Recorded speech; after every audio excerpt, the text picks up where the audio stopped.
George, a pleasure to serve under your chairmanship. It may seem strange to be debating energy debt with summer fast approaching, but whilst the weather has largely improved, the energy debt situation most certainly hasn't. It's not bright sunshine, but black clouds hanging over millions. Growing numbers in Scotland and across the UK are struggling and many drowning as debts mount, but energy needs remain constant. Ofgem has found that energy debt levels now stand at a staggering £3.1 billion. Let me repeat that. £3.1 billion, not million. Further, they've added that the average debt has increased by around 50% over the last 12 months, with the number of households in debt increasing by around 20%. The situation's worsening. National Energy Action, the fuel poverty charity, estimate that even with new price cap levels, about 6 million households in the UK will be in fuel poverty. The situation in Scotland, with its more northern latitude and harsher climate, is even more bleak. Energy Action Scotland suggesting that from the Scottish Government's House Conditions Survey of 2022, fuel poverty afflicted 31% of households. That's almost a third of people in an energy-rich land powering the UK economy living in fuel poverty. And that was 2 years ago. In northern areas and the islands, it was almost or even over 50%. These are the parts closest to the oil and gas fields, yet denied access to affordable fuel. The new bounty of renewable energy likewise adds to the perversity. Scotland is providing 124 billion kilowatt hours to be cabled south, enough to power Scotland's homes 12.5 times over. Yet many Scots can't afford to heat their own home. What an absurdity to be energy rich, yet your people feel poor. By all means. And the Honourable Gentleman for East Lothian bringing this forward, and he's right to present the issue of fuel poverty. In England it's about 13%, and he mentioned that Scotland is 31%. In Northern Ireland, Mr Chairman, the fuel poverty stands at 22%, meaning that 10% of our wages go to pay fuel. So does the Honourable Member not agree that people need help? And just as he rightly says, because the summer months are coming, that's going to get better, it doesn't mean the problem is disappearing. And indeed, we must take more effective steps right now. And we do look for the Minister for those answers. Thank you. I fully accept the member's intervention, and the issue is across the United Kingdom, including Northern Ireland, with the climatic matters worsening the situation in Scotland, but equally other factors affect other areas, and indeed, as I'll go on to say, the days of the summer months being some protection, I think, are long passing. What does it mean for those in debt? Real people, not statistics. Citizens Advice Scotland state the average fuel debt for someone seeking their help is around £2,300. That's just the average. For some it will be worse. That's also only fuel, and there may be other debts as they juggle finances trying to manage. Scope, the disability charity, during 2023 received 7,422 referrals to the Disability Energy Support Service, and of these, 364 were in debt. Disabled households require an additional £975 per month simply to have the standard of living of a non-disabled household, yet the average debt is over £1,100. According to Age Scotland, older people have been massively impacted. Their research highlights that the majority of over 50s in Scotland feel financially squeezed and are cutting back on essentials. Yet pensioners in Scotland have the highest rates of fuel poverty, with 36% in fuel poverty according to most recent data. Worryingly, 24% is classified as living in extreme fuel poverty, higher than any other household group. All those statistics will have worsened as energy prices have risen and the general cost of living likewise increased. The perversity of choosing between heating and eating growing, not diminishing, and they're not just numbers or statistics, but human beings, even children. Indeed, while spring is usually a season for looking forward with anticipation, this one has also seen the heaviest rainfall ever recorded in many parts of Scotland. With that rain comes damp and likewise cold. The days might be getting longer, but the need for heating homes remained as vital as when the nights had been longer. Climate change is making our climate more changeable, but that simply makes it more challenging, as inclement weather straddles even supposedly moderate months, heating often a year-round requirement and not just for those unwell or housebound. The seasons turn and summer will be followed by autumn and then winter, exacerbating an already difficult situation, and the thought of colder months to come sending a shiver through many from fear, not cold. Energy just isn't about access to heat, but power, allowing the mother to power the washing machine to keep her kids clean and tidy, the parent to power the school laptop, ensuring those same children can achieve their full educational potential, individuals to charge their phones, to access employment opportunities benefiting not just themselves, but our society collectively, rather than berating and punishing people for not being in work. Maybe the Prime Minister would be better advised to assist them in achieving it. The need for power, even applying to those needing life-saving equipment. Ill health not only often keeps you housebound, but makes you more susceptible to the cold. Keeping warm is essential for recovery. Similarly, dialysis or oxygen aren't luxuries to prettify your home. They're essential for your very existence. That's why this debate is urgent. The time to act is now, not when winter's upon us. By then, the situation will be even worse for many, and tragically, may even be too late for some. As National Energy Action advised, not only are more falling into debt, but those already in debt are seeing their situation worsen. Only about one-third of that overall debt figure of £3.1 billion consists of debt where there is an arrangement to pay. That arrangement may be manageable for many, though for some it may prove too much as both energy and other costs increase. What happens then? For already two-thirds of that debt, over £2 billion, consists of what's termed arrears. That's defined as debt without a repayment arrangement, no plan of how to repay, struggling to meet current bills without even considering meeting arrears that have accrued. How do they get through this spring, let alone winter? For many, they see no way out of the morass facing them. It's why action is needed to address energy debt every bit as much as the continuing crisis of energy costs. Ofgem has called for inputs on debt and affordability, with submissions closing on 13th May. But Ofgem are a creature of statute. They can only do what they're authorised to do, and the parameters and final decision remaining with government. Another reason why this debate is apposite. It's not just that the situation is worsening, but the decisions must be made now. Those facing this crisis with the burden weighing them down are not the feckless or ne'er-do-wells who never seek to pay their way. Instead, it's the poorest and most vulnerable in our society. This isn't a won't-pay campaign, as I once ran in Scotland against Thatcher's poll tax. This is a simply can't-pay situation by those who just don't have the cash or wherewithal. For another cruelty for our energy market is that those with least pay most, hence facing the highest risk of debt, not just difficulty in paying their bills. Energy costs have increased for all, but the proportion paid by the poorest and most vulnerable is greatest. As National Energy Action have pointed out, outstanding charges have almost doubled over the past 5 years, with households now paying over £300 regardless of payment method. It's an energy poll tax that hits the poorest hardest. The billionaire with a swimming pool paying the same as the widow and her kids in a council flat.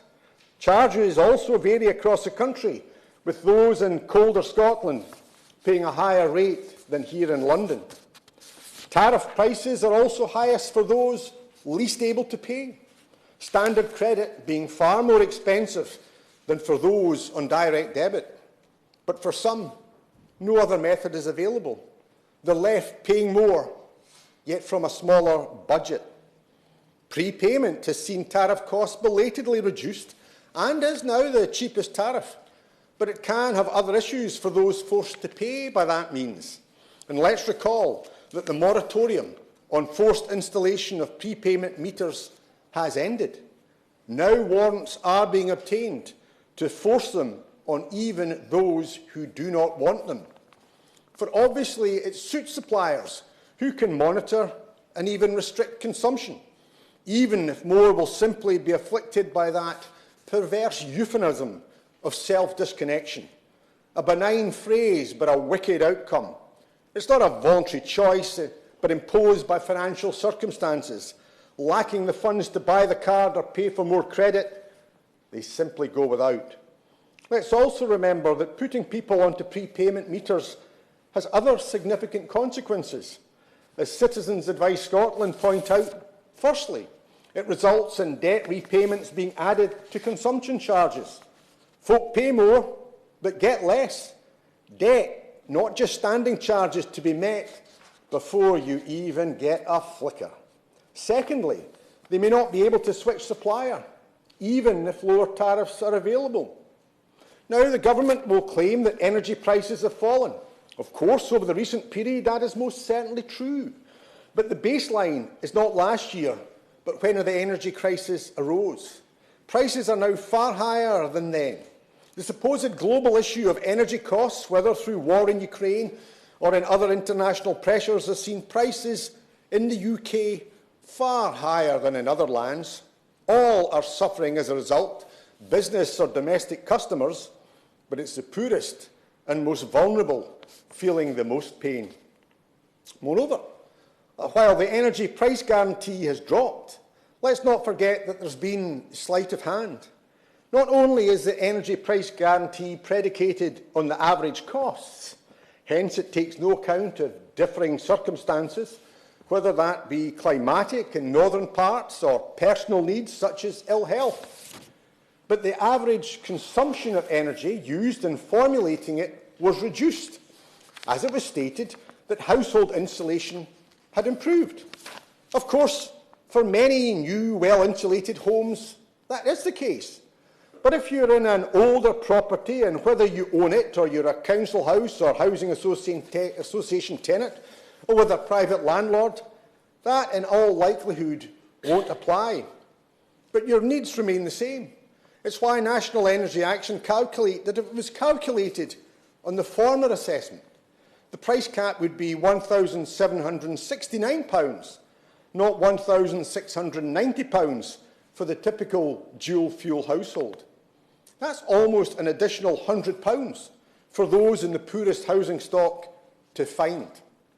The price cap prior to the crisis arising for the typical dual-fuel household paying by direct debit was £1,138. It's now 56% higher, but costs have risen even more for those in harder-to-heat households or on higher tariff payment methods, making it even worse. Ofgem acknowledge that there's £3 billion of debt contained in the energy market. The End Fuel Poverty Coalition calculate that there are allowances in the energy price cap to service that debt, amounting to £1.5 billion per annum. That just pays for servicing the debt, not even reducing it. Can the Minister confirm if that is the case? If that is happening, how is it being calculated, collected and distributed? Where's the transparency? Are consumers paying for their suppliers' accrued debt? Surely we're entitled to know what we're paying for and what the big corporates are getting from us. In summary, we know there's a crisis at the moment and winter to come which could be harsh and cruel. So what is to be done?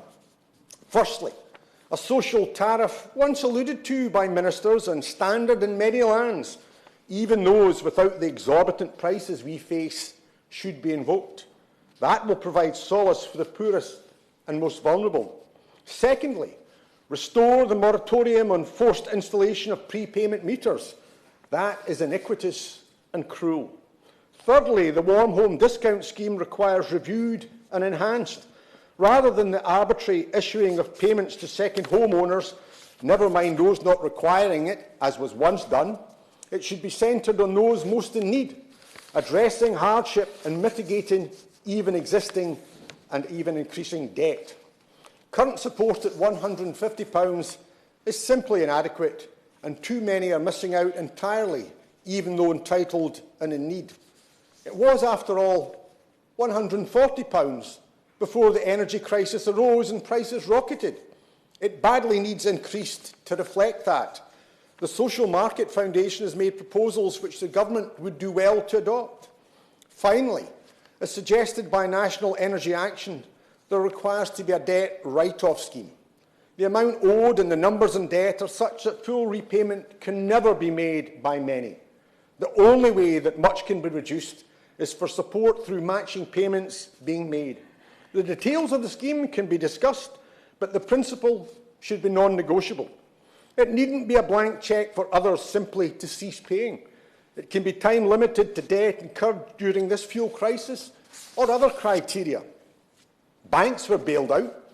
PPE wastage, if not fraud, has been written off, and there seems unlimited funds for weapons of war, but not war on poverty.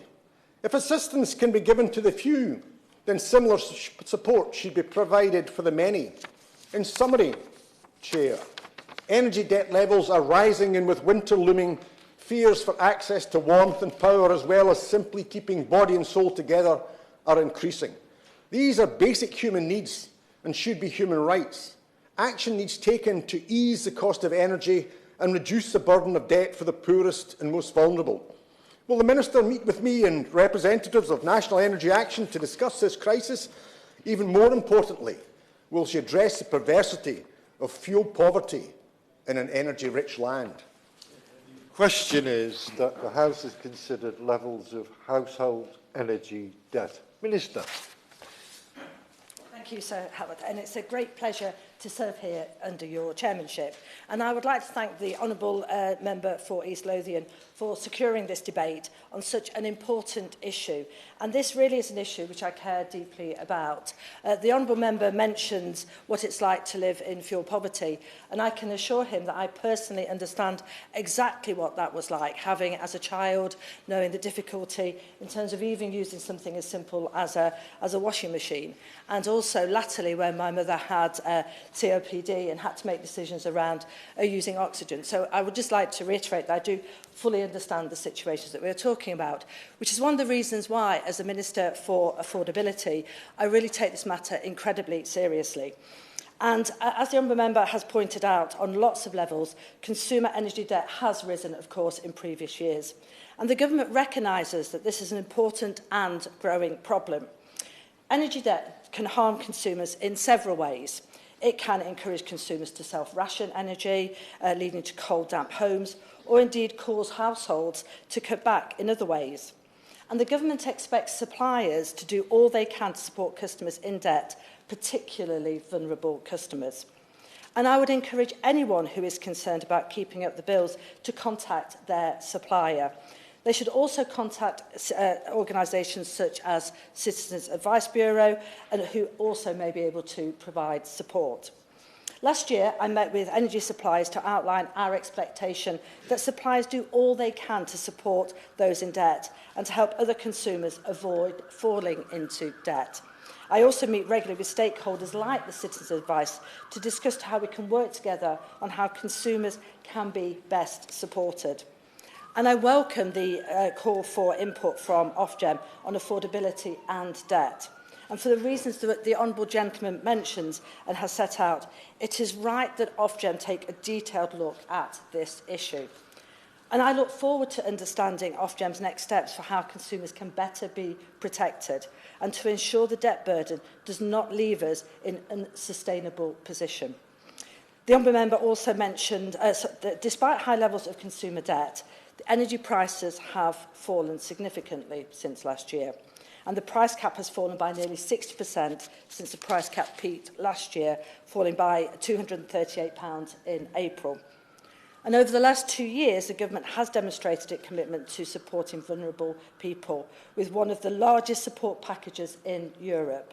Taken together, total support between 2022 and 2025 to help households with the cost of living has been worth over £108 billion, which is an average of £3,800 per UK household. Millions of vulnerable households have received up to £900 further cost of living payments, with an extra £150 to those eligible for disability benefits. And these payments were in addition to established financial support available to low-income and vulnerable households through the winter fuel payment and the cold weather payment, which provides £25 during very cold weather. And an extra cost of living payment was paid to pensioners' households worth up to £300 through the winter fuel payment. And the government continues to provide support through the Warm Home Discount, which provides low-income households with an annual of £150 rebate off their energy bill every winter. And whilst we are doing a lot to help households, I remain concerned that some customers remain in energy debt. Suppliers should do all they can to support these households and ensure consumers do not fall into debt. And last year, Energy UK announced a voluntary debt commitment with 14 energy suppliers. They collectively committed to go above and beyond current licensing conditions to help households with energy bill debt over winter. And these energy suppliers committed to provide immediate assistance to those in debt, as well as arming people with knowledge and resources to empower them to manage bills more efficiently. But this is an ongoing issue, and it's also important that suppliers provide quality customer service to support consumers before they fall into debt and quickly help those who are already in debt. The Honourable Member raised the issue of prepayment meters. And prepayment meters can, of course, be a useful tool for some consumers to manage their debt and for energy suppliers to manage the debt. However, it is really important that the rules around their use are sufficient to protect consumers and are properly enforced, and involuntary installations should only be used as a very last result. And Ofgem has strengthened their licence conditions for suppliers to conduct involuntary prepayment meter installations, with exemptions in place for households with vulnerable individuals, such as people who are 75 or older. I also know the Honourable Member's constituents will have been in contact around standing charges, and standing charges remain a matter, as the Honourable Member will know, for Ofgem. And Ofgem recently launched a call for input on standing charges, and, which ended in January, and they received just over 30,000 individual responses. And this looks at how standing charges are applied to energy bills and what alternatives can be considered. And Ofgem is currently analysing these responses and will publish its response in due course. And in March, the Secretary of State and myself wrote to Ofgem outlining the government's expectation that standing charges should be kept as low as possible, or indeed reformed if necessary, to make them fairer for consumers. The government has already committed to further support for households as well. At the autumn statement, we announced the biggest increase in national living wage, which is worth around £1,800 for a full-time worker and will benefit around about 2.7 million workers. And we also announced the next generation of welfare reforms that will benefit payments increasing by 6.7% and pensioners by 8.5%. In the spring budget, we also cut national insurance by a further 2%.